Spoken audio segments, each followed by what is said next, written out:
Ahí te... El mate. Profe, Sí, yo desactivo mi micrófono porque vivo muy cerca de la calle y se escucha un montón el ruido de los autos, si no. está bueno, sí, no hay problema. Cuando quieras hablar, activalo, eso sí. Bueno, dale.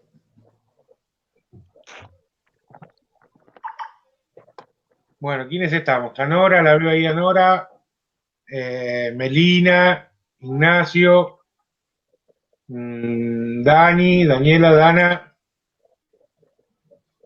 Después hay algunos que no reconozco, no tienen el nombre puesto, no sé quiénes son.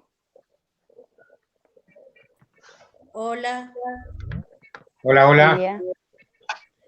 hola, hola. Sandra acá, ¿eh? Sandra, ¿dónde andás, Sandra? Ah, ahí, tú. Bien.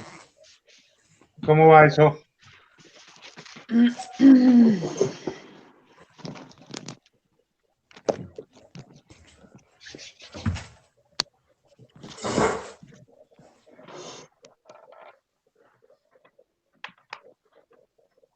Bueno.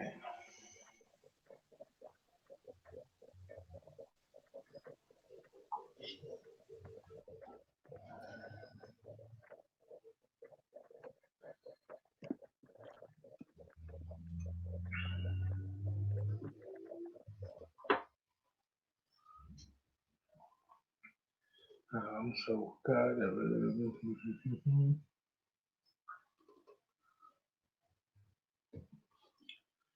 Bueno, ¿cómo venimos con la lectura de las clases?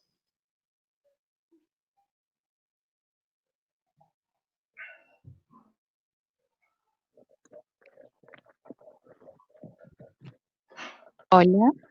Hola, sí. Ah, yo vengo bastante bien con las lecturas de las clases. Las puedo llevar al día. Con lo que vengo un poco atrasada es con el trabajo. Bueno, sí.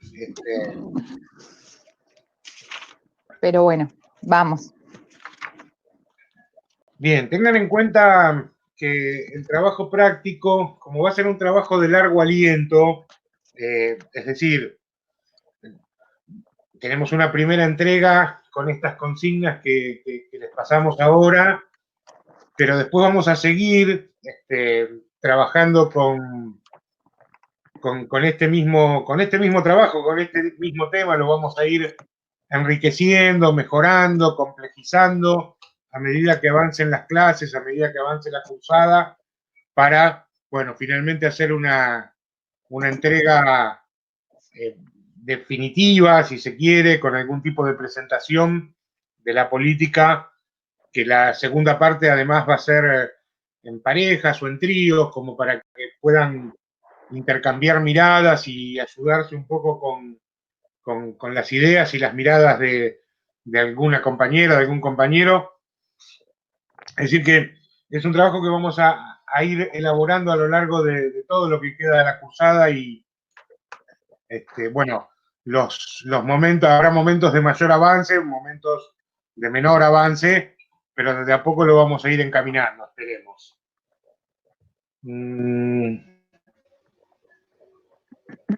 Buenísimo. Bueno, ahí está, Ignacio dice que ahora escucha. Bien.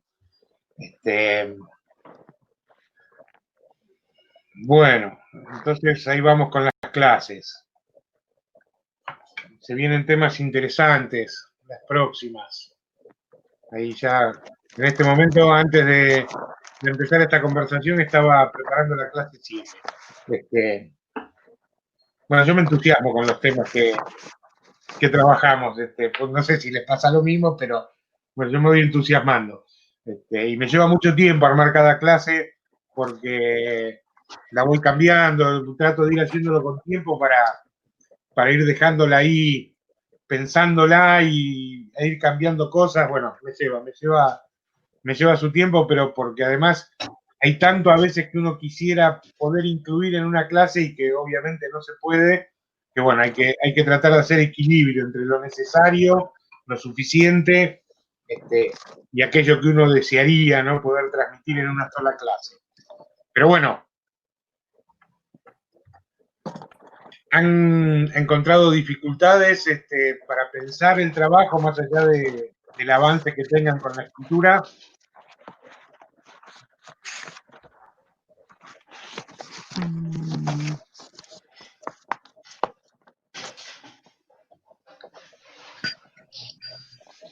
Aníbal, Quería hacer- te hago una consulta. ¿Cuándo empiezan a subir clases de nuevo? Y ahora el martes tenemos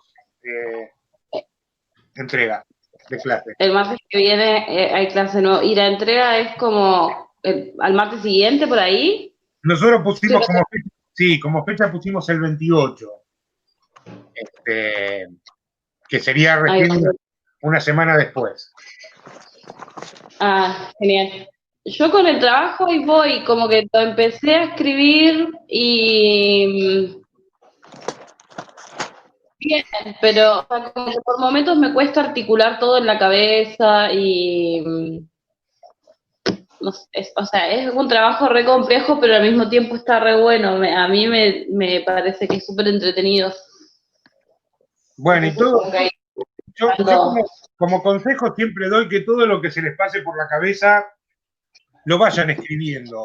Aunque no tenga, de repente, como decís vos, aunque no encaje del todo en un principio en lo que se está escribiendo, porque, digo, me parece que este trabajo de ir elaborando y reelaborando una idea, muchas veces lo que en un principio no encaja termina encajando después.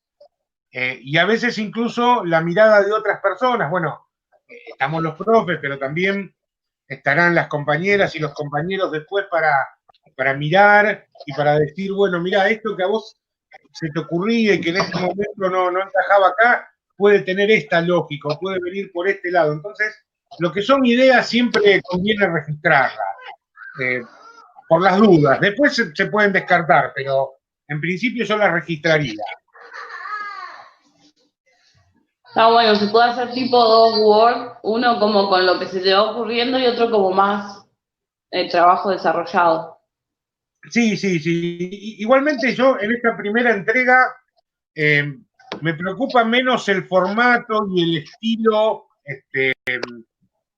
con el cual finalmente está escrito, porque sobre eso podemos seguir trabajando. Por eso digo, la idea no es que esta entrega sea una entrega definitiva, sino es, digamos, un primer avance sobre una idea que va a tener más largo aliento.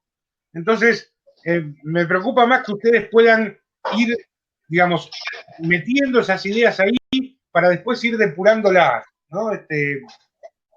Lamentablemente nosotros a la hora de escribir a veces no tenemos los tiempos suficientes como para hacer este trabajo de, bueno, empezar con un escrito, poder revisarlo, reelaborarlo, bueno, la única forma de escribir bien realmente algo, digamos, de poder llegar a las ideas que uno quiere expresar muchas veces tiene que ver con esto de, digamos, pelearse de a ratos con el propio texto y de repente también dejarlo descansar un poco para descongestionar las ideas y la cabeza y después volver a tomarlo, ¿no? A veces los tiempos no nos dan, pero en este caso yo planteé junto con Julián el trabajo de esta manera para tratar de posibilitar que aparezcan esos tiempos en los cuales podamos meternos con el trabajo y momentos para dejarlo un poco ahí como adobando, macerando, a ver cómo van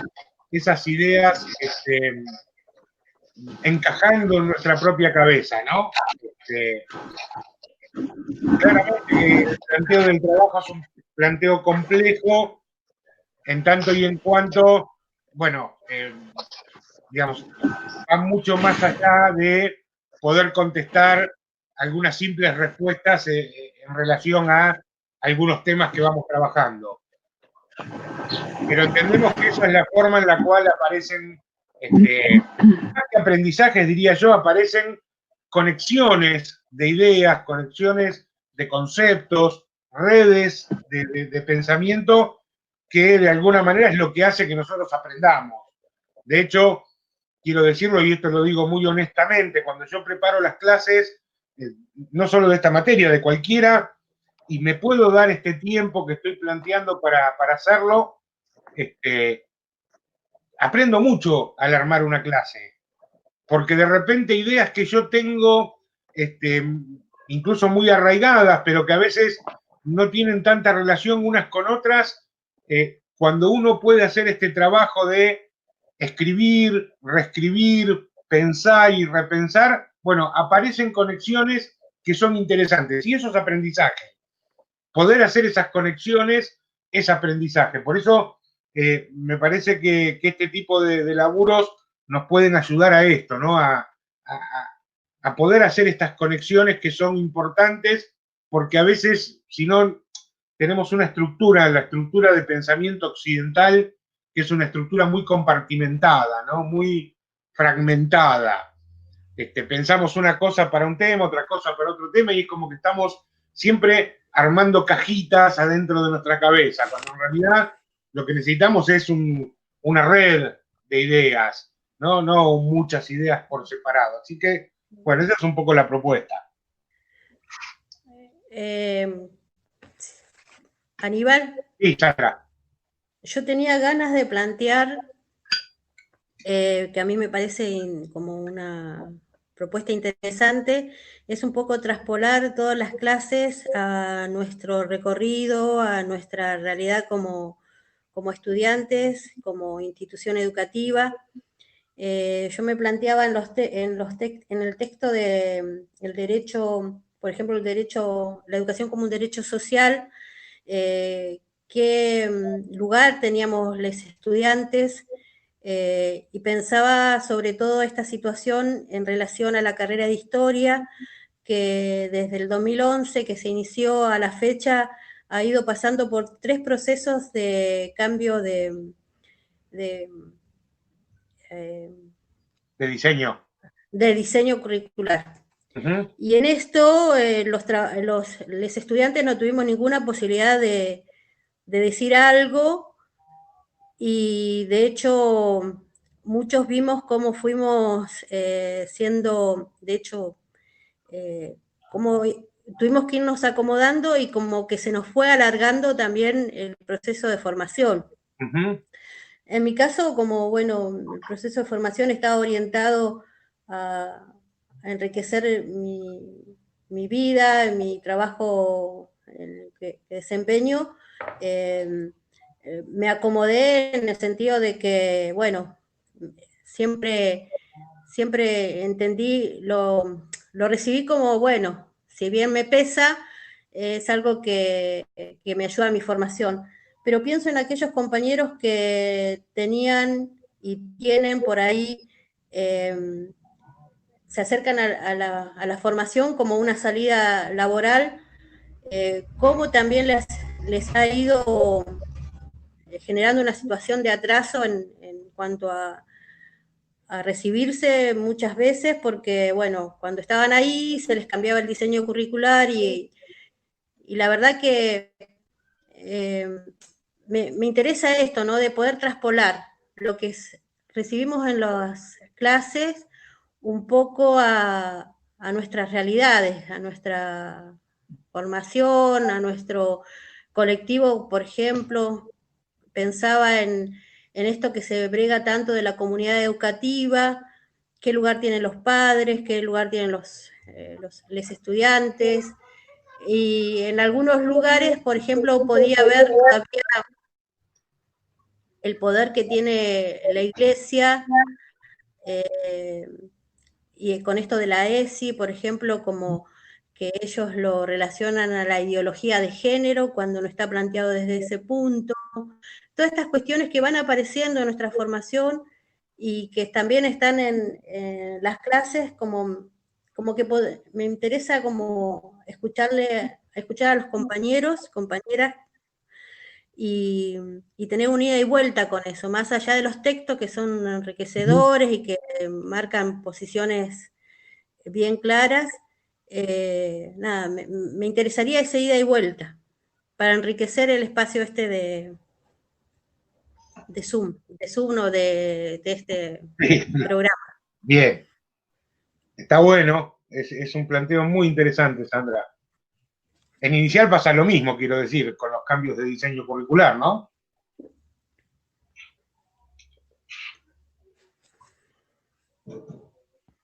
No sé si a alguna de las compañeras de inicial le ha tocado tener que cambiar de plan, ¿no? Pero probablemente algunas sí. Sé que hay algunas que Sí, sí. sí. Este, bueno, y son temas, digamos, son temas interesantes. Digamos, en la clase 6 vamos a trabajar el tema de la descentralización y ahí yo planteo algunas cuestiones que tienen que ver con la autonomía de las instituciones. Y cuando hablo de autonomía de las instituciones, hablo de esto que por ahí planteaba un poco Sandra, de la participación. ¿Qué niveles reales de participación hay en la definición de qué es lo que se hace con la educación en un lugar y en un momento determinado? ¿No? Entonces, acá aparecen estas cuestiones. Con respecto a los cambios de diseño, por ejemplo, decir que hay una resolución de nivel nacional, ¿no? del CFE que dice que cada 5 años los diseños deben ser renovados. Lo que no quiere decir que haya un cambio total, pero, digamos, puede haberlo. Y las formas en las que se hacen estos cambios de diseño a veces son más participativas y otras veces son nada participativas.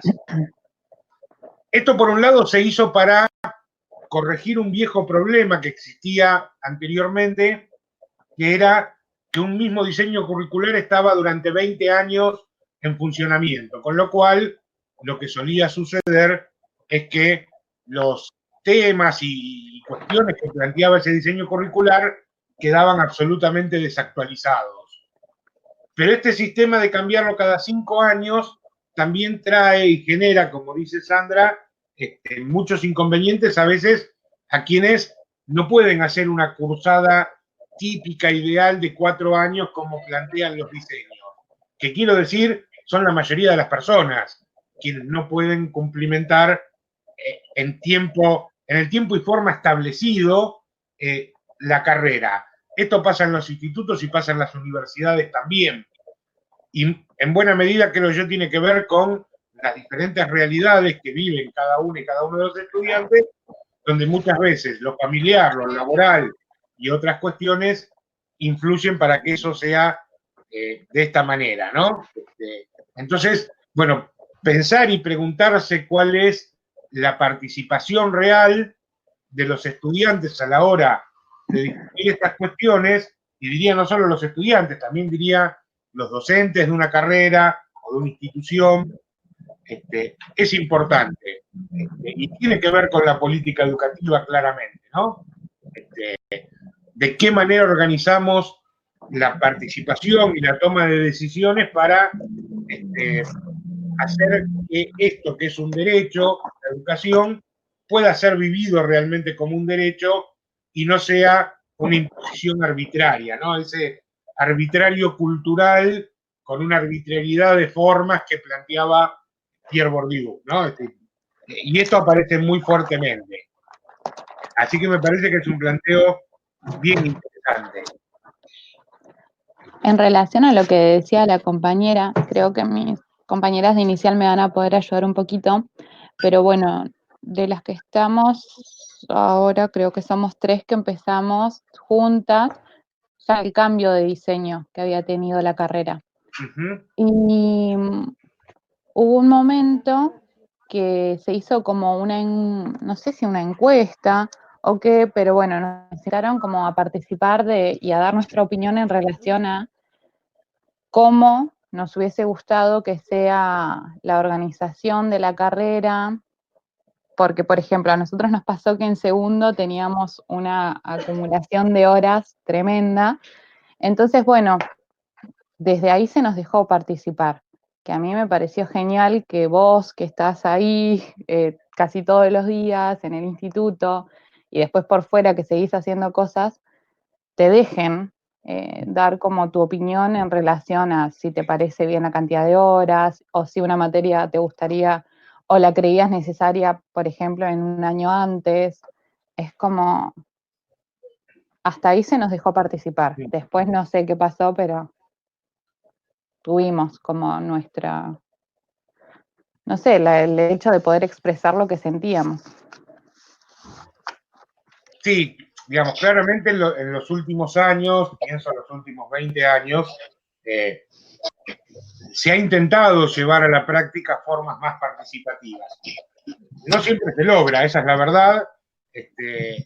Y cuando uno habla de participación, piensa en los estudiantes, piensa en los docentes, piensa en los gremios, en este caso en los gremios docentes, también, por supuesto, los técnicos y funcionarios políticos de los ministerios que participan. Bueno, esos procesos a veces son más participativos y otras veces menos, depende quién esté en la conducción, quién lleve adelante la responsabilidad del proceso, y también, vamos a decirlo porque esto es importante, el nivel de involucramiento de las diferentes personas, de los diferentes actores, en esto de tomar, de tomar la palabra, ¿no? Porque por un lado a veces no hay espacios para participar, pero también hay que decir que muchas veces esos espacios se crean y las personas no participamos como deberíamos, con lo cual aquel que tiene que tomar las decisiones dice, bueno, no quieren participar, lo hago como me parece. Digo, acá hay un poco de todo siempre, ¿no? Es decir, desde la imposición más feroz a procesos más participativos y muchos en los cuales, bueno, quienes deberían participar no lo hacen del todo, ¿no? Y esto lo podemos vivir muchas veces incluso en el instituto. Yo voy a hablar en este caso por los docentes, porque ustedes podrán hablar por los estudiantes, también podría hablar por los estudiantes, porque también fui estudiante del instituto, pero la realidad es que muchas veces cuando nos juntamos a hablar, digamos, temas que nos preocupan, que hay que resolver y que son, digamos, cuestiones institucionalmente problematizadas, el nivel de participación a veces es bajo. Hay muchos niveles de queja, insisto, acá estoy hablando en este caso solamente de los docentes, nos quejamos mucho de muchas cosas, pero a veces participamos poco para poder resolverlas. Entonces digo, estos son, digamos, diferentes cuestiones que hacen a un mismo tema y que muchas veces se pueden vislumbrar de esta manera, ¿no? Pero es difícil porque lo que nos falta es ejercicio democrático, ¿no? Lo que nos falta es ejercicio de diálogo, ejercicio de participación, digamos, somos una sociedad en líneas generales a las cuales desde muy temprano dijeron callate y obedecé. Entonces, cuando te dicen ahora participa y opina, bueno, es más difícil, ¿no? Sin este ejercicio. Bueno, y como que el trabajo también, a mí me pasa un poco eso, como que viste que uno siempre piensa que se invierte poco en educación o que, no sé, como que podían mejorarse un montón de cosas y de repente estás en el lugar de decir, bueno, si yo fuera, si yo pudiera, ¿qué plantearías? Y de repente no sabes, como decís, ¿cómo sería? Y como que te pones más en el lugar y a mí me llevó a investigar un montón de cosas sobre estadísticas a nivel país, con respecto a la educación y cosas así, como que capaz que, si no, como que decís, bueno, esto podría ser mejor, pero no tenés ideas concretas que puedas decir, en este sentido podría ser mejor, de esta manera. Como que el trabajo te pone un poco en ese lugar de traer respuestas a ciertas problemáticas. Sí. Sí. Y no hay nada más difícil que tomar decisiones, ¿no? Es decir, es mucho más fácil cuando te imponen las cosas y te dicen, bueno, esto es así y ya está. Nos quejamos, pataleamos, lloramos, pero es mucho más fácil ser un dominado que tener la posibilidad de participar y comprometerse en tomar decisiones. Tomar decisiones siempre es un proceso difícil porque además, cada vez que tomamos una decisión y hacemos una elección, sabemos que estamos dejando muchas veces por fuera otro abanico de posibilidades que podríamos haber tomado como más importantes. Entonces, bueno, esto sucede. Había una canción de Luca Prodan que decía, no sé lo que quiero, pero lo quiero ya. Bueno, un poco tiene que ver con esto. Es más fácil quedarse en la queja. Yo no sé si en los programas de este año apareció, pero yo suelo utilizar a veces en mis programas, cuando los presento, una frase de John Holloway, que él básicamente dice esto, ¿no? Dice, primero está el grito, ¿no? Aparece el grito, el grito de dolor, el grito de bronca, el grito de la queja, pero termina esa pequeña cita con una pregunta: ¿qué hacemos más allá del grito? Bueno, y ahí es donde me parece que se nos formulan los interrogantes y se nos hace todo mucho más cuesta arriba, ¿no? Digo, yo que soy docente y estudiante al mismo tiempo, todo el tiempo, muchas veces me sale muy fácil quejarme de mis docentes, de todo lo que no hicieron, de todo lo que les falta, de todo lo que podrían hacer, pero me es mucho más difícil tomar en mi rol como docente las decisiones para ser ese docente que yo quisiera ser. Entonces digo, ahí me parece que, bueno, la pregunta siempre es esa, ¿no? Más allá de la bronca, más allá de la queja, más allá de la injusticia, bueno, ¿qué podemos hacer nosotros, nosotras con estas cuestiones para poder mejorarlas? Bueno, siempre es una pregunta difícil, siempre es una pregunta compleja. ¿Puedo decir algo? Venga, Nora. Yo diferencio lo que es la protesta y el reclamo de lo que es la queja y lo que es el rezongo. A veces solamente se rezonga, pero cuando es el momento de elaborar una acción, pensarla, ahí te frenás y solamente es una queja. Lo interesante sería que uno pudiera reclamar protestando con argumentos, pero para eso también uno tiene que formarse y tener un poco más claro qué es lo que quiere uno, para después hacerlo expansivo a lo que puede ser un bienestar para todos. En este caso, pensar como si nosotros fuéramos, como me dijiste ayer, desde el Ministerio de Educación, cómo pensar una propuesta desde nuestra visión como estudiantes, elaborarla para que sea algo efectivo, eficaz y beneficioso, ¿no? Fundamentalmente. Sí, yo creo que esa distinción que haces, Nora, es fundamental, es nodal. La diferencia entre la queja y una protesta, que es una protesta informada, que es una crítica que tiene, digamos, una crítica que es constructiva, porque tiene propuestas, porque tiene ideas, y para mí eso, digamos, es fundamental.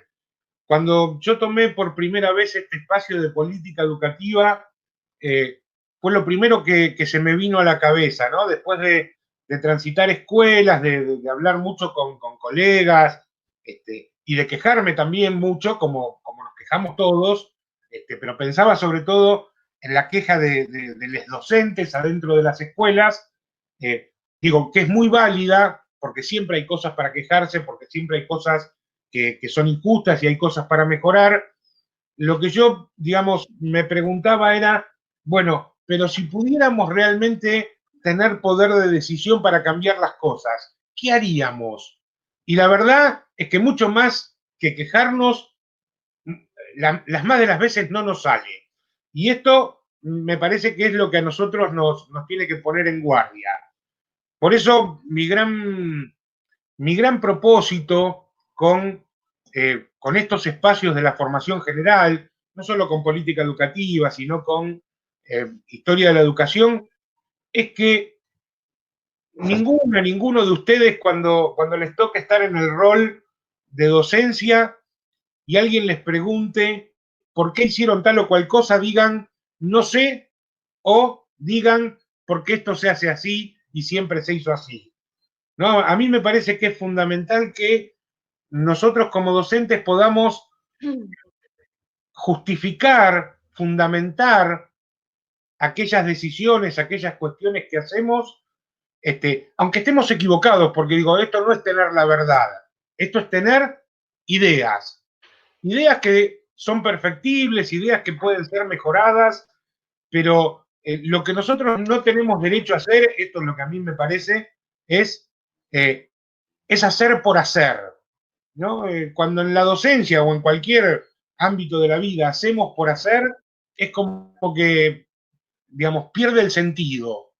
Toda acción sin sentido me parece que es una acción vana.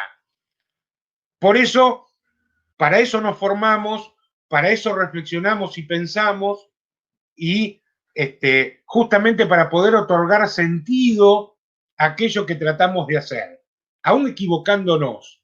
Digamos, equivocarse no es un problema. Para mí, equivocarse está muy bien, pero está muy bien en tanto y en cuanto uno imprimió un sentido a lo que hizo y después pudo evaluar que eso que hizo finalmente no fue lo mejor, no resultó, podría haberse hecho de otra manera.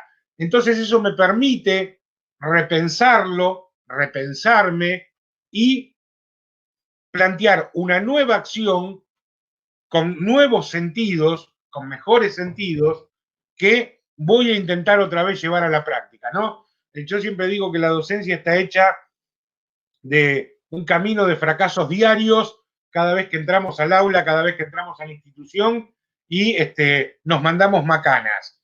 Pero dentro de todas esas macanas que nos mandamos, si están hechas con sentido, no dejamos de aprender. Y entonces, en toda esa maraña de macanas que nos mandamos, aparecen cosas buenas. Pero aparecen cosas buenas no por casualidad, sino porque había intenciones, ¿no? Entonces, digo, me parece que la construcción de esas intenciones, de alguna manera, es lo que hace después a un buen docente o a un mal docente. Más allá de si sabe más sobre su materia específica o sabe un poco menos, o sobre su métier particular, si es más simpática o menos simpática con sus estudiantes, con los niños o niñas que tiene en la sala. Me parece que lo que hace a un buen docente es esa capacidad de poder imprimirle sentido a todas las acciones que lleva adelante. Bueno, para esto hay que devanarse un poco los sesos, no queda otra. Es lo que hacemos. Claro, bueno, todo lo que decía me recordaba cuando uno te piden planificar y demás, y es como que vos haces una planificación para una clase y si vos repensás lo que hiciste y realmente tenés una intención, como que vas a evaluar apenas salís qué pasó o incluso durante el momento. Y después pasa que hay docentes que en todos los niveles como que van repitiendo todos los años, dan lo mismo y como que ahí ya no tiene sentido porque los mismos alumnos lo ven y dicen, pero ¿qué sentido tiene que haga siempre lo mismo? Justo me acordaba porque ayer yo compartí un meme y una amiga me puso, me hace acordar a la profe de sociales, pero de nivel primario. Y yo quedé como, todavía sigue haciendo lo mismo. Y yo, ¿con qué onda? Sigue haciendo lo mismo. Y como que, digo, entiendo por un lado a qué tema quiere llegar, pero capaz que, no sé, tendría que buscarle otra cosa, otra vuelta, porque si los mismos estudiantes están viendo que no tiene sentido, que es como agotador ver siempre todo lo mismo en los primeros años, es como, no sé. Sí, tal cual. Bueno, digo, y me parece que esto es tanto para la práctica docente individual como para el trabajo colectivo y el trabajo macropolítico, digamos, esta idea de poder pensar y repensar, reflexionar sobre la práctica y esta relación un tanto compleja que existe y que a la vez es dialéctica entre la práctica y la teoría, ¿no? Que esto yo lo planteé en alguna clase de las primeras, ¿no? Esta idea de que aprendemos desde las experiencias, desde el trabajo cotidiano, desde la práctica misma, pero también aprendemos a partir de lo que leemos, lo que estudiamos, lo que vamos adquiriendo en términos teóricos, y eso tiene que ir jugando de alguna manera en nuestras cabezas y en nuestras formas de actuar para ir interpelándonos a nosotros mismos todo el tiempo e ir mejorando esas ideas que tenemos sobre las cosas. Me parece que ahí está un poco el secreto y que cuando uno trabaja, yo siempre pienso en la película de Chaplin, que es fantástica, Tiempos Modernos, ¿no? Y entonces ahí está el viejo planteo de Marx de la alienación del trabajo. Cuando tomamos nuestra tarea como algo rutinario, repetitivo, en la cual siempre hacemos lo mismo, bueno, en realidad lo que hicimos fue alienarnos como personas. Dejamos de ser para cumplir una función que lo mismo podría cumplir una máquina. Bueno, cuando nosotros decimos que la figura del docente es irreemplazable en la educación, los decimos justamente por esto, porque las personas tenemos la capacidad de repensarnos y reinventarnos todo el tiempo, mientras que las máquinas trabajan, bueno, hoy ya no con una cuestión mecánica, sino con un algoritmo informático que está preparado incluso para ir cambiando, pero nunca para ir razonando, sino para, digamos, ir acomodando sus parámetros de alguna manera más o menos predeterminada o preestablecida. Bueno, la educación no puede ser hecha por máquinas, la educación la tienen que hacer los docentes y la tienen que hacer esos docentes que se comprometen consigo mismo y con la gente con la cual trabaja para poder repensarse todo el tiempo. Me parece que esa es un poco la clave de nuestro trabajo y en eso tenemos que poder pensar y pensar mucho, ¿no? Insisto, sin creer que tenemos alguna verdad o alguna razón que es indiscutible, sabiendo que las más de las veces vamos derecho al fracaso, ¿no? Yo cada vez que me tocaba, ahora no lo estoy haciendo, pero cada vez que me tocaba enfrentar un aula de secundaria y sabía que iba derecho al fracaso, que me iban a mirar con cara rara, que no les iba a interesar, que iba a pasar esto o iba a pasar lo otro. Y en buena medida porque, digamos, no porque yo pusiera la carga de eso en mis estudiantes, sino que en buena medida es porque me daba cuenta de que muchas veces yo no tenía las herramientas para seducir, para interesar, para motivar eso que yo quería que pasara dentro de una clase. Pero mi intención, mi propósito fundamental era poder lograr eso. No explicar un tema, no dar una clase o planificar una clase y poder llevarla a cabo tal cual lo había hecho, sino que mi intención siempre era que pasara algo en esa clase. Y a veces pasaba algo muy distinto a lo que yo creía que iba a pasar, a veces no pasaba nada, pero eso tenía mucho que ver muchas veces con mis propias habilidades para lograrlo. Entonces, bueno, después de un nuevo fracaso, me iba a mi casa pensando qué podía cambiar, qué podía ser distinto, cuáles eran las claves explicativas de por qué las cosas no habían funcionado como yo lo había querido, y entonces volví a la semana siguiente o al día siguiente con nuevas intenciones, con nuevas propuestas y con la posibilidad de que esta vez fuera algo un poco mejor, digo, sin temor a equivocarme, a equivocarse, porque equivocarse, digamos, es parte del ser humano, es parte del juego de vivir la vida. No es, pasa que en la educación tenemos, ¿no? Hay como una mirada muy negativa sobre el error y sobre la equivocación. Bueno, otra cosa para cambiar, ¿no? Es decir, equivocarse es lo que más sucede, entonces no podemos ocultarlo. Es más, tenemos que hacer que esos errores, que esas equivocaciones, bueno, se transformen también en una forma de aprender, una forma de mejorar. Tenemos un trabajo ahí bien largo y bien difícil. En relación a eso con el trabajo, ¿no? Sí. Que porque yo pensaba una política pública, decía yo, y pensaba, y sigo pensando, y como que por ahí, digo yo, no me quiero meter en el tema de elegir una política pública que tenga que ver con enseñanza precisamente, porque es como que me da cosa, porque sería como yo entendí como que estoy a cargo nacionalmente, ¿no?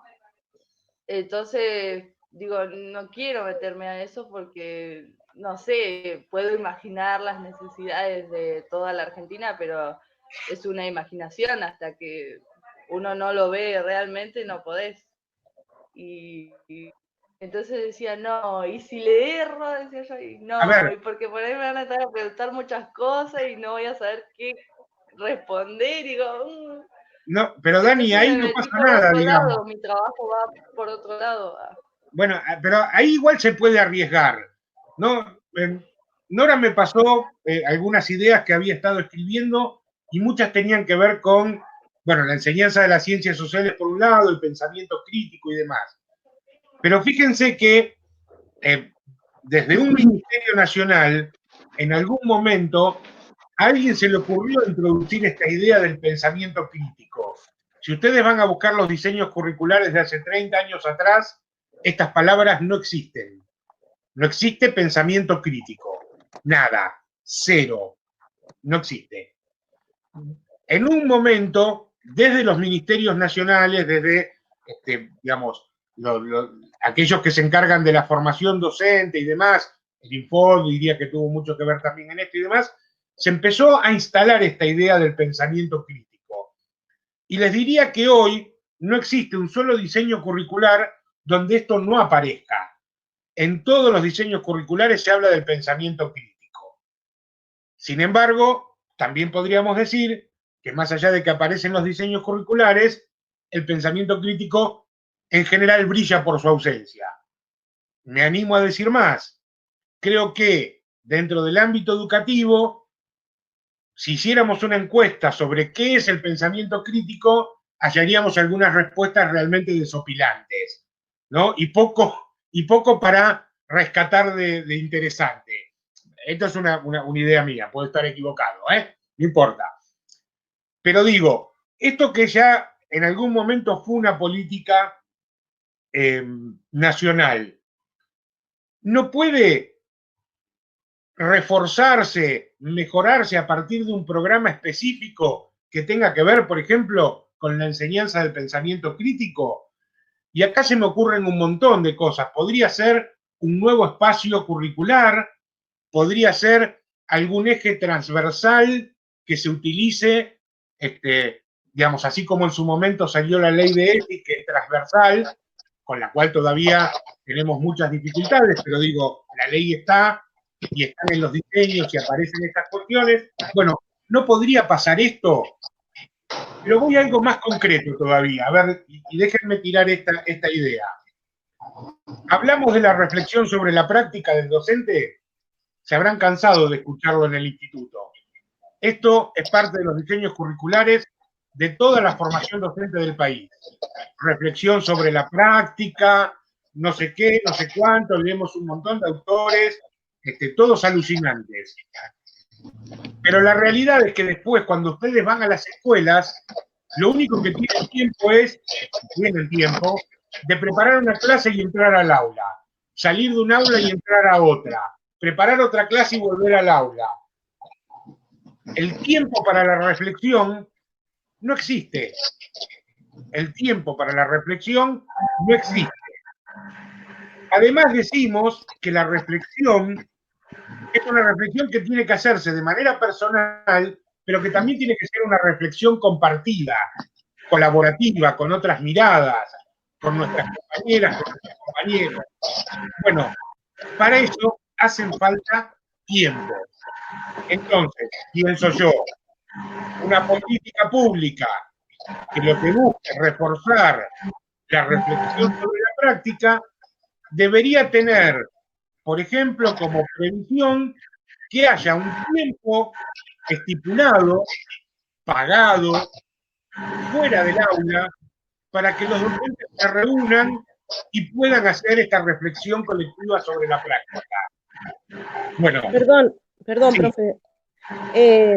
En los diseños de Río Negro para secundaria está el tiempo de reunión de área, que es justamente para la reflexión y para pensar en proyectos, para pensar interdisciplinariamente. Exactamente. Esto aparece en los diseños nuevos, ¿no? De la secundaria de Río Negro. Y yo quiero preguntar, ¿qué pasa con los cortes evaluativos? Que eso podría ser una pequeña cuña como para pensar el tema de la reflexión, porque ahí participa el estudiante, la estudiante, de manera, anónima como sea, pero que también da su opinión. ¿Qué pasa con esos cortes evaluativos? ¿Realmente se tienen en cuenta o todos los docentes o les docentes entregan esos cortes evaluativos que se les pide a los alumnos en cada final de cursada? Bueno, ahí tenemos otro instrumento interesante, ¿no? De democratización y de participación educativa, que tiene varios inconvenientes. Por ejemplo, a veces los estudiantes no participan y no se comprometen demasiado en el mismo. A veces los docentes no le dan bola. Es decir, algunos ni siquiera los piden. Otros los piden y no los leen. Hay otros que aprovechan esos cortes evaluativos para reflexionar, pensar y mejorar. Digamos, hay ahí todavía una cuestión muy individual, ¿no? De cómo se trabajan esos cortes evaluativos. En la norma, en la práctica, lo que debería pasar es que cada docente tiene que recoger esos cortes, después los tiene que elevar a la coordinación de la carrera. La coordinación de la carrera debería hacer un estudio sobre esto, junto con la dirección del instituto, porque si de repente encontráramos que sistemáticamente durante 2 o 3 años todos los estudiantes una buena mayoría de los estudiantes de un docente dicen que es autoritario, bueno, claramente ahí esto debería ser motivo de, por lo menos, una investigación sumarial. Saber si realmente esa persona que está ocupando ese cargo está en condiciones de hacerlo o no. Por supuesto, esto está más o menos diseñado así como política. La realidad es que los coordinadores nunca tienen tiempo de revisar los cortes evaluativos de cada materia de cada docente, porque piensen ustedes que una coordinadora o un coordinador de carrera tiene 10 horas cátedra por semana para hacer no solo este trabajo, sino todo lo que implica la coordinación, y los equipos directivos tampoco tienen generalmente el tiempo para esto. Una manera de reforzar esta política sería tener un pequeño equipo que cuente con las horas necesarias para dedicarse a esta revisión. Y esto seguramente haría que la potencia de los cortes evaluativos fuera mucho más importante. Hoy en la práctica depende mucho de la individualidad de cada docente, qué es lo que hace o deja de hacer. Pero una política pública debería tratar de pensar más allá de la voluntad individual de cada docente y poder plantear ciertas estructuras que permitan que esto realmente suceda. Pero para esto, como digo, y por eso figura así en el trabajo, hacen falta recursos. Un equipo de docentes, recursos humanos, a los cuales hay que pagarles, recursos económicos, ¿no? Que tienen que tener un lugar para reunirse, bueno, un recurso edilicio, por decir algo, ¿no? Pero hacen falta recursos para que esto, que es una gran idea, el corte evaluativo, pueda tener un impacto real en toda la política educativa, en este caso, del nivel superior. Pero bueno, son cosas, por eso digo que siempre están para mejorar, ¿no? Uno puede celebrar que esto exista. Vuelvo otra vez hace 30 años atrás, y hace 30 años ningún docente le iba a preguntar a sus alumnos o a sus alumnas qué les había parecido la materia o que evaluaran el trabajo del docente, porque la concepción claramente era que el docente evalúa a los estudiantes, no al revés. Entonces, celebramos que exista, pero también tenemos que pensar cómo hacer que eso realmente tenga un efecto importante, tenga un impacto profundo dentro del sistema educativo. Bueno, para eso tenemos que mejorar esa política que en algún momento se pensó. Y aprovecho esto que estoy diciendo para decirle a aquellas y aquellos que son menos imaginativos a la hora de pensar políticas, que algo válido también puede ser tomar una política que existe, pienso en esto de los cortes evaluativos que estuvimos hablando, como en cualquier otra cosa, y pensar cómo mejorarla. No tiene por qué ser, digo, nadie inventa nada, no sacamos conejos de las galeras. Entonces, también podríamos tomar una política existente y repensarla para que tenga un impacto más profundo, más verdadero sobre la educación, ¿no? Me parece que eso también es muy válido. O proyectos institucionales también, ¿no? Yo pensaba ponerle hace unos años, o por lo menos hasta donde yo sé, en el CEM 48 se llevaba a cabo laboratorios sociales, en donde como que los estudiantes estudiaban, ponerle las ciencias sociales con método laboratorio, y era como también un lugar no jerárquico entre alumnos y docentes,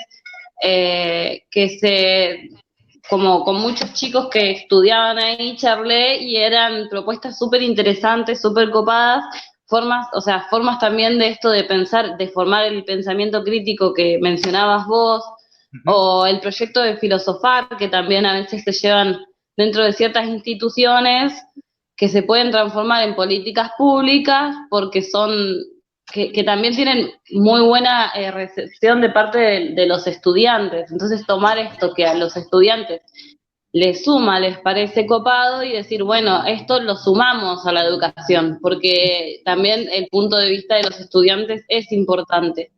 Siempre obviamente, ¿no? Los diseños curriculares y demás los formulan profesionales, y sobre lo que consideran que es como mejor, más importante, y a veces también está bueno pensar en el punto de vista de los estudiantes, y eso, hay un montón de políticas, de proyectos institucionales acá en la zona que están re buenos, ponerle en cuanto a la alimentación, en cuanto a lo social, en cuanto a lo imaginativo, ponerle en Pueblo también hay proyectos de muralismo que están re buenos. Eso duda. Para mí, ¿no? Sin duda. Yo, dentro de algunas clases, varias todavía, vamos a plantear esta diferencia entre lo que se impone desde arriba y lo que se construye desde abajo. A mí me parece que buena parte de la mejora de la educación viene desde lo que se construye desde abajo, desde lo institucional, desde las aulas. Entonces, un proyecto como este que vos mencionás claramente puede ser una política. ¿Y por qué digo que puede ser una política nacional? Porque realmente necesitamos del apoyo de un ministerio, no solo para que, ponga el dinero para que estos espacios aparezcan, para que colabore en la formación de los docentes necesarios porque ustedes imagínense que un laboratorio, por ejemplo, de ciencias sociales, ¿no? Y esto los de historia me van a entender mejor, o me van a entender muy claramente. A un docente que está acostumbrado toda su vida a pararse al frente del pizarrón y explicar, decirle que ahora tiene que armar un laboratorio es decirle fino básico, no sabe, no entiende, nunca lo hizo, ni lo va a poder hacer. Se va a juntar con los estudiantes, va a plantear seguramente en el proyecto toda la horizontalidad y toda esta idea, y después se va a parar frente al pizarrón a querer explicar temas. ¿Por qué? Porque es lo que sabe hacer.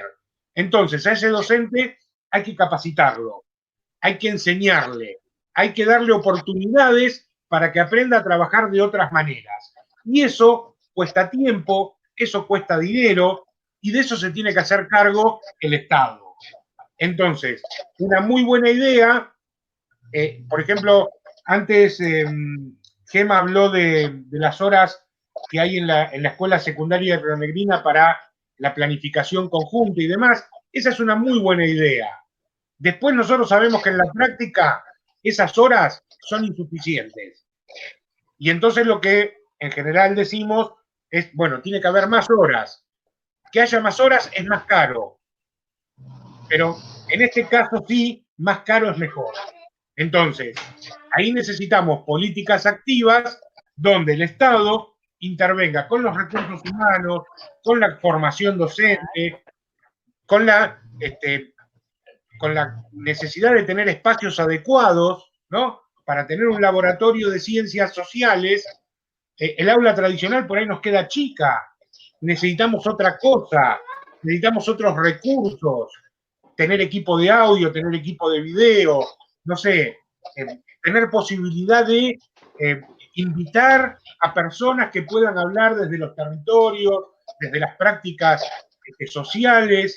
Digo, hay un montón de cosas que son súper interesantes y que muchas veces los docentes hacen a pulmón. Bueno, no se le puede pedir al docente que haga todo a pulmón. Entonces, ahí tiene que estar el Estado, ¿no? El Estado para decir, bueno, tenemos una cantidad de referentes sociales que nos pueden venir a hablar sobre la problemática de los territorios, encargarse de los traslados, encargarse de, no sé, poner un viático, bueno, hacer de esos momentos algo realmente especial y que lo puedan hacer todas las escuelas, aquellas que tienen más recursos y aquellas que no tienen ningún recurso, ¿no? Entonces, ahí hablamos del derecho a la educación, porque pienso en el ejemplo que daban del CEN 48, bueno, claramente el CEN 48 es una escuela, dentro de todo, con recursos, es una escuela del Estado, pero es una escuela que está en el centro, que tiene, digamos, dentro de su alumnado una parte importante con un nivel socioeconómico bastante acomodado, y esto le permite tener recursos, un edificio bastante nuevo, espacios más o menos interesantes.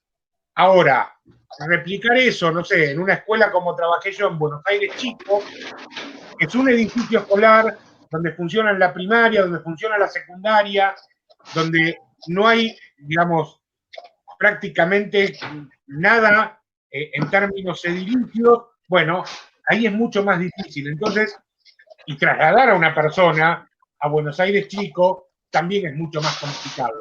Bueno, ahí tiene que estar la mirada del Estado poniendo los recursos a disposición, porque si traemos, no sé, a alguien que está trabajando, por ejemplo, no sé, que trabaja desde el territorio en las luchas feministas o del colectivo LGTB, bueno, lo tenemos que traer al 48, lo tenemos al centro Bochón, lo hacemos pasear un poco, todo muy lindo, pero también tiene que ir a Buenos Aires Chico.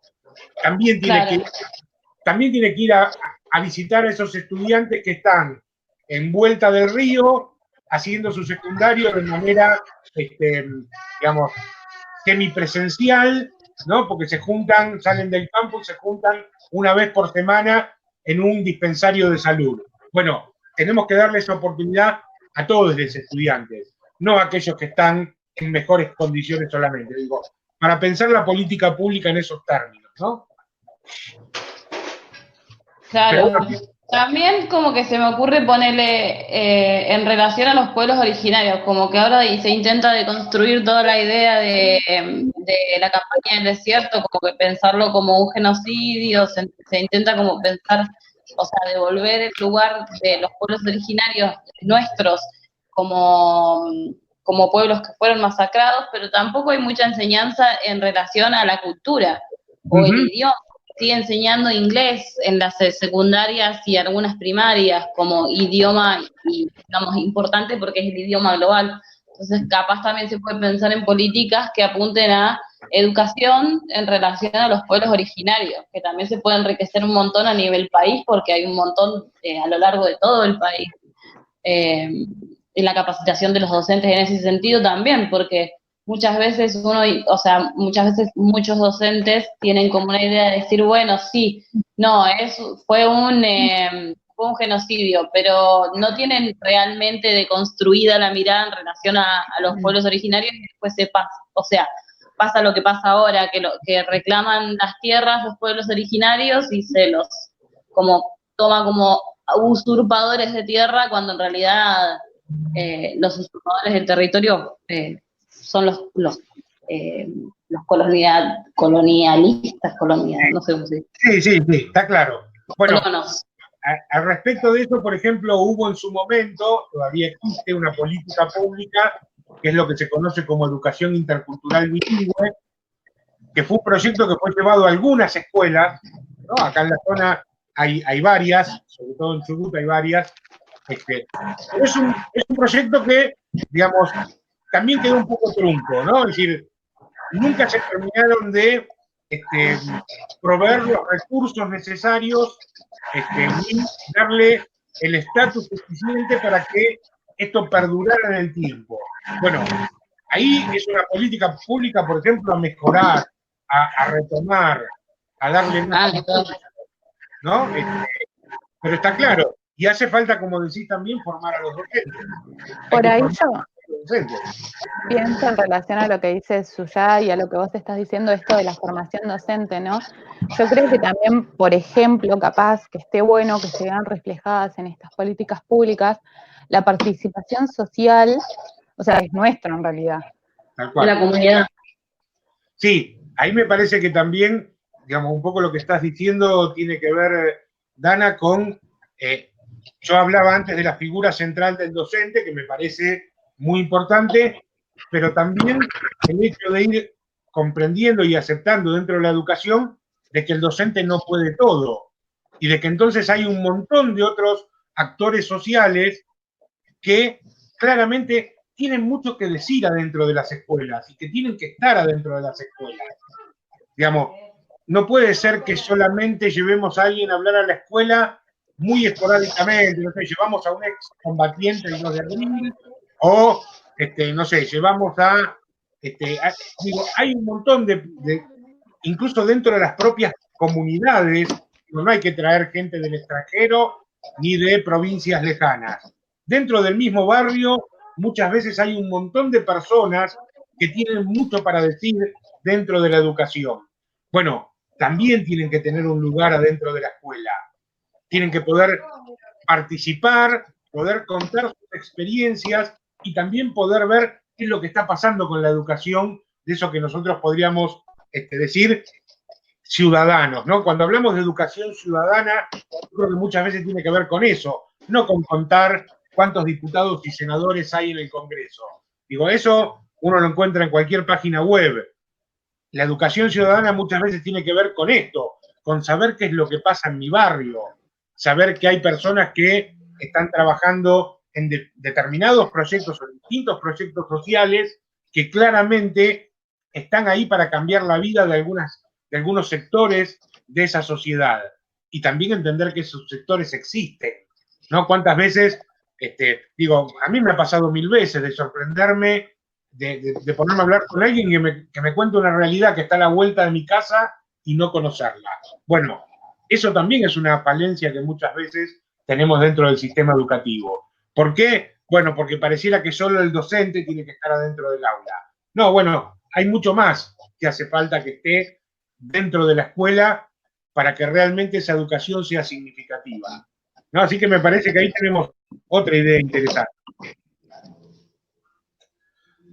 Yo creo que también se necesita como en la educación, así como cuando hablaba de armar un grupo de, no sé para qué era, de que se necesita infraestructura y eso, como también poner el foco en la salud emocional de los estudiantes y también de los docentes. Y bueno, como que nunca se les da como sentido a eso, si bien en el instituto por ahí tenemos más espacios y posibilidades de hablar, pero porque ya somos adultos, pero por ahí hay, en jardín, bueno, uno es más emocional, es más afectivo el transmitir conocimiento, entonces como que ahí la misma docente va apoyando, ¿no? Y es como que uno ahí está más atento a las situaciones emocionales, pero ya en primaria y secundaria es como que se pierde eso. Y bueno, el instituto tiene esto de distinto a una universidad, ¿no? Porque el instituto es como más familiar, lo siento yo. En cambio, las universidades son más distantes y solo se dedican a sacar gente formada para el sistema laboral. Y se olvidan de que son personas que sienten, que pasan situaciones, y después entonces cuando no hay un apoyo psicológico y emocional para los estudiantes y también para los profesores, es difícil que un estudiante o un profesor diga tal persona me está haciendo tal cosa. En el caso de que por ahí sea un estudiante que lo esté agrediendo de alguna manera un docente, o también un mismo docente con otro docente, o un docente es agredido por un estudiante, si no tiene apoyo emocional, ¿a quién le va a decir eso? Porque es como que eso es algo muy fuerte, y pensaba eso también, tomando en cuenta el tema de los mapuches, ¿no? Porque me acordé que el año pasado una compañera, ella nos contó que la abuela era mapuche, pero que nunca les enseñó a hablar nada en mapuche para que no sean discriminados en la escuela. Y en ese sentido también se hace falta un apoyo emocional, porque por ahí la chica sí quiere saber cómo hablar en el idioma nativo de su sangre, digamos, de su familia, y nadie, la que sabe, no le puede brindar eso porque tiene miedo a que le hagan bullying o que le hagan cosas, ¿no? Porque están como con una carga emocional de años muy fuerte que impide decir hoy es distinto y puedo pasar este conocimiento, ¿no? Sí, a mí me parece que, por ejemplo, hay algo de la educación que, digamos, tradicionalmente una educación, sobre todo cuando se va avanzando en términos de edad, ¿no? Es decir, vos decías, en el jardín por ahí esto se atiende mucho más, y a medida que vamos creciendo, la educación se vuelve más académica, más estructurada, y se atienden menos estas cuestiones. Me parece que cuando hablamos de una educación integral, y en este sentido creo que la ESI, ¿no? La educación sexual integral, nos ayudó mucho a repensar estas cuestiones de cómo juegan las emociones, aquello que me sucede con las cosas, ¿no? Esta palabra que se empezó a usar también en los últimos años de el sentipensamiento, ¿no? Esto de pensar y sentir, ¿no? No es solo pensar, sino es pensar y sentir, es la unión entre el conocimiento y lo emocional, no para decirle a las personas qué es lo que tienen que pensar, porque hay toda una corriente, perdón, qué es lo que tienen que sentir, hay toda una corriente bastante perniciosa de educación emocional que de alguna manera no deja de ser ni más ni menos que la vieja moral en la cual te terminan diciendo qué es lo que es válido sentir y qué no es válido sentir. A mí me parece que la idea de integralidad en la educación tiene que ver con esto de aceptar que las emociones juegan un lugar en cada una y cada uno de nosotros, y que tenemos que aprender a entender esas emociones que nos pasan por el cuerpo. No para decir, claro, pero no para decir si está bien o está mal, sino para poder entenderlas. Y después cada uno podrá elegir si esos sentimientos que tiene son sentimientos a ser modificados, cambiados, mejorados, o a ser revalorizados. Pero digo, no es decirle a la gente qué es lo que tiene que sentir, sino poner en valor esos sentimientos y entender que nos afectan. Y si nos afectan, son parte de la educación. No podemos dejarlos afuera. ¿No? Claro, y que son válidos también, porque claro, todos los sentimientos son válidos y que está bien transitarlos, porque también pasaba, bueno, cuando yo iba a la primaria también estaba como mal visto llorar o que algo te angustie, como que pensar en deconstruir esas ideas también está bueno. Sí, claro, claro. Bueno, es que los sentimientos están ahí, más allá de buenos o malos, digo, más allá de esta división que alguno quiera hacer, los sentimientos están y están jugando en nosotros, con lo cual, digamos, no podemos negarlos, podemos tratar de comprenderlos. Bueno, ¿por qué siento odio? Digo, uno podría decir rápidamente, el odio es malo, no hay que odiar. Pero yo no le puedo enseñar a un niño, una niña, a un joven, adolescente, a un adulto, que odiar está mal. Lo que yo tengo que hacer es darle herramientas para que pueda entender por qué tiene ese sentimiento de odio. Porque el odio está ahí, lo está sintiendo, le está atravesando el cuerpo. Bueno, ¿por qué siento este odio? ¿De dónde viene? ¿Qué puedo hacer con este odio? ¿Qué lo puedo transformar en todo caso, si es que quiero transformarlo en algo que en vez de ser negativo pueda ser positivo? Pero eso es educación emocional, ¿no? Aprender a entender. La idea de que algo está bien o está mal es súper social y viene de una construcción social y un prejuicio y un montón de cosas que hay que construir. Las emociones son emociones y son necesarias para el cuerpo, más allá de que algunas se sienten mejor que otras, todas cumplen una función y son parte de nosotros como seres humanos, digamos. Entonces, esto de es bueno o es malo, simplemente es. Exacto. Sí, yo tenía una duda. Dale. Ahora, como que me va surgiendo en cuanto a esto, ponerle que venimos pensando en distintas posibilidades de políticas en cuanto a la evaluación, como que dice, en el trabajo dice cómo y en qué momentos se evaluarían las acciones realizadas. Como ponerle como las acciones que evalúen las propuestas, ponerle si vos haces propuestas como si fuera esto de el corte evaluativo, ponele, ¿no? Por ejemplo, ¿cómo sería evaluar si se cumple o no? Ponele, si se lleva a cabo, si sirve de algo, claro. Hacer un censo, ir a las escuelas, así sería la idea de la evaluación. Sí, justamente eso.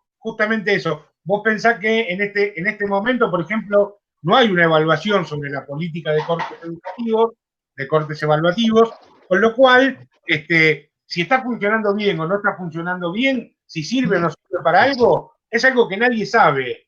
Cada uno podrá tener su opinión, pero no es algo que se haga sistemáticamente. En este caso, nosotros no trabajamos la evaluación como un tema de nuestra materia, no es parte de nuestros temas, pero acá digamos, cuando incluimos este ítem, apelamos un poco a otros espacios que ustedes han transitado, como didáctica, como pedagogía y demás, para poder pensar, sobre todo, digo, sin meterse demasiado en cuestiones técnicas de la evaluación, si cuando nosotros evaluamos, lo único que pensamos es en evaluar resultados o evaluamos procesos. Entonces, nosotros podríamos hoy iniciar una evaluación sobre esta política que fueron los cortes evaluativos, podríamos tener a partir de esa evaluación un diagnóstico más o menos fiel de lo que sucede, pero bueno, ¿para qué lo evaluamos? Bueno, lo evaluamos para ver de qué manera a partir de este diagnóstico lo podemos mejorar, de qué manera podemos hacer que esto que es un instrumento de participación pueda tener efectos reales sobre las trayectorias educativas de los estudiantes y sobre la práctica docente. Entonces, por eso me parecía importante encontrar esto de la evaluación, digamos, ubicar esto de la evaluación. Y no la evaluación como algo absolutamente técnico, ni para decir aprobaste o desaprobaste, sino para entender la evaluación como parte del proceso de enseñanza, como parte del proceso. Y yo pensaba como en una política, yo lo pensaba con respecto a lo que yo tenía pensado que tiene que ver con la alimentación, que es un proceso que hay que ver, o sea, que es un proceso que hay que transformar muchísimo en la sociedad en general y que quizás vos planteas, bueno, sí, un objetivo muy alto, entonces quizás vos cuando vas a evaluar, no sé, el primer año de que se empieza a implementar esta política, no se llega al objetivo altísimo que vos planteaste, pero hay una transformación. Entonces, como que vas viendo que va encaminado, quizás no, porque quizás es un proyecto que para llegar a un objetivo muy alto, al objetivo que vos planteaste, lleva años, porque construir realmente.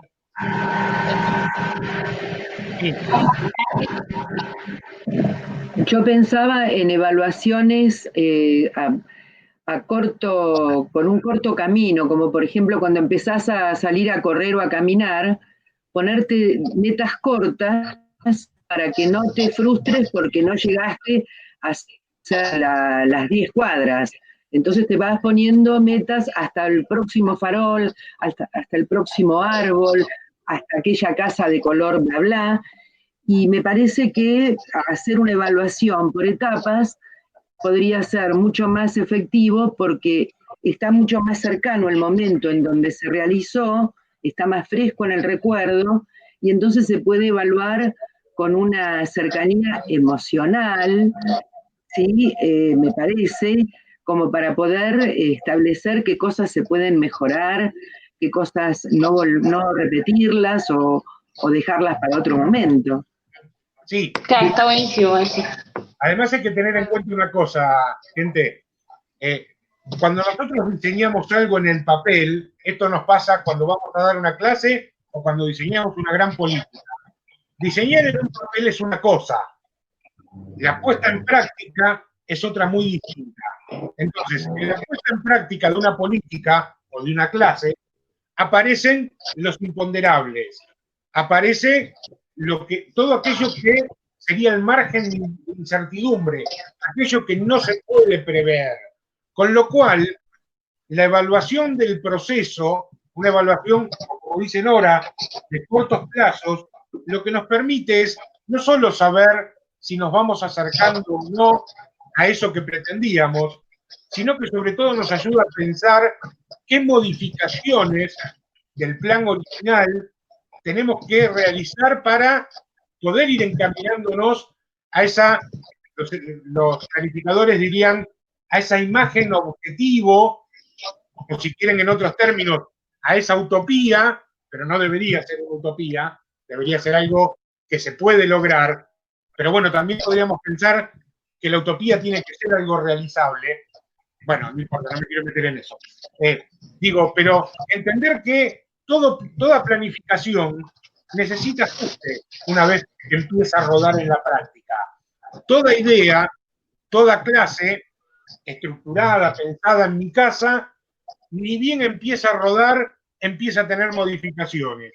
¿Por qué? Bueno, en el caso del aula, porque hay estudiantes que tuvieron alguna experiencia con la cual yo no contaba y entonces esto mete ya una disrupción en aquello que yo había previsto, porque suceden cosas, porque no pasan cosas, dijo Macri. Bueno, eso pensé. Perdón, no quería usar esa frase. Pero digo, hay imponderables todo el tiempo. Entonces yo planteo una política que, tiene que ver con determinadas ideas que quiero que se pongan en práctica en todo el país.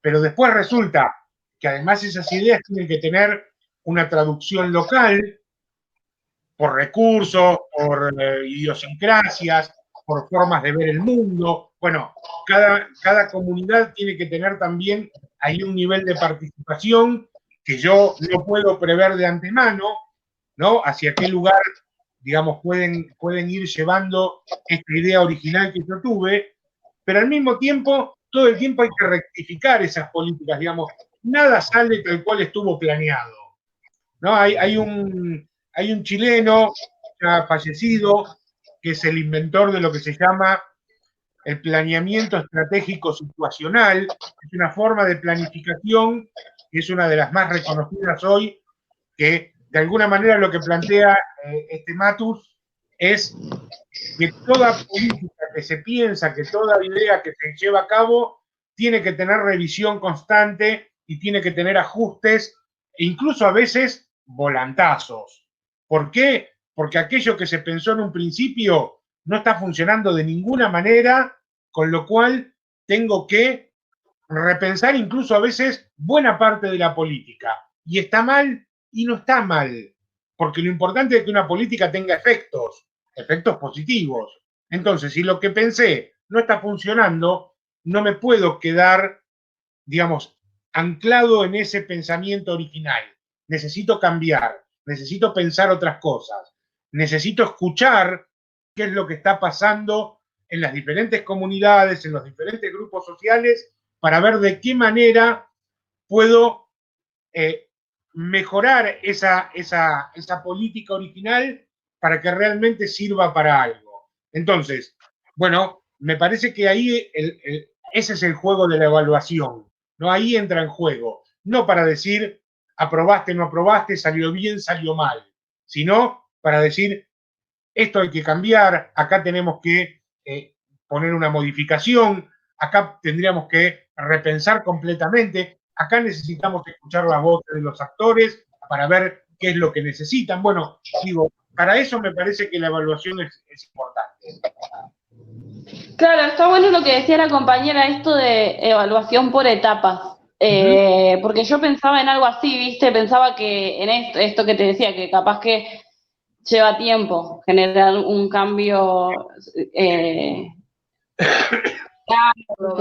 ciertas cosas que está bueno pensar en esto, en una evaluación por etapas. Bueno, a ver, ¿cómo está funcionando? Bueno, a ver, ¿qué podemos modificar? Bueno, ¿qué es lo que falta? Porque quizás los recursos también se piensan de una manera y después, ¿qué es lo que vemos en las prácticas, no? En el jardín, que capaz que vos pensaste que esto iba a ser lo que le llamara la atención o lo que iba, no sé, lo que iba a ser más interesante y después cuando vas te das cuenta de que capaz que era otra cosa y vas modificando. Sí. Bueno, y es importante saber que todo diseño de política, de cualquier ámbito, nosotros hablamos del educativo, pero todo diseño de política en su propia formulación tiene estipulada algún tipo de evaluación. El problema que suele pasar con las políticas públicas es que muchas veces eso que se ha estipulado después no se termina cumpliendo, ¿no? Entonces digo, a veces quedan las políticas ahí dando vuelta. Por ejemplo, yo hoy mencionaba la interculturalidad bilingüe en las escuelas primarias. Bueno, esa es una política que tenía ya pautada, o lo mismo la ESI, tenía pautada, digamos, diferentes instancias de evaluación. Al principio generalmente se cumplen.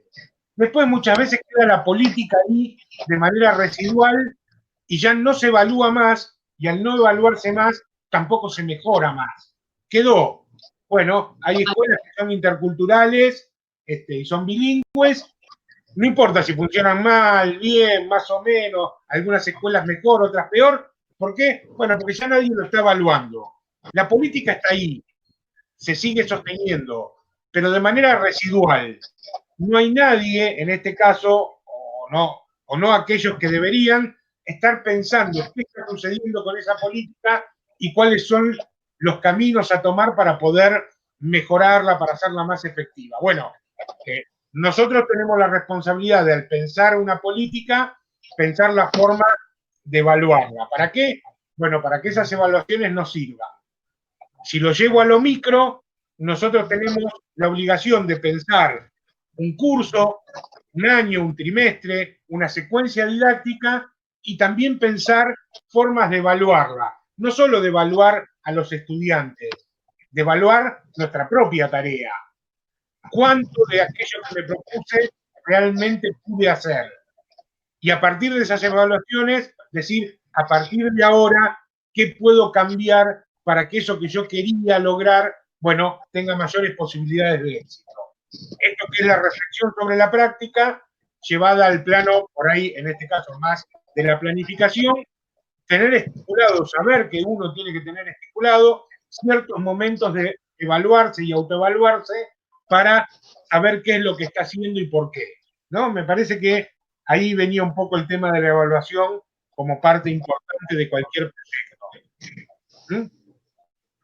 Una evaluación que, si esta palabra les va a sonar, porque la vieron seguramente en didáctica, una evaluación que podríamos llamar formativa, ¿no? No es una evaluación sumativa, que lo que busca es una nota final cuando la cosa terminó, sino una evaluación que es formativa, que es en proceso y que lo que busca es mejorar lo que está por venir.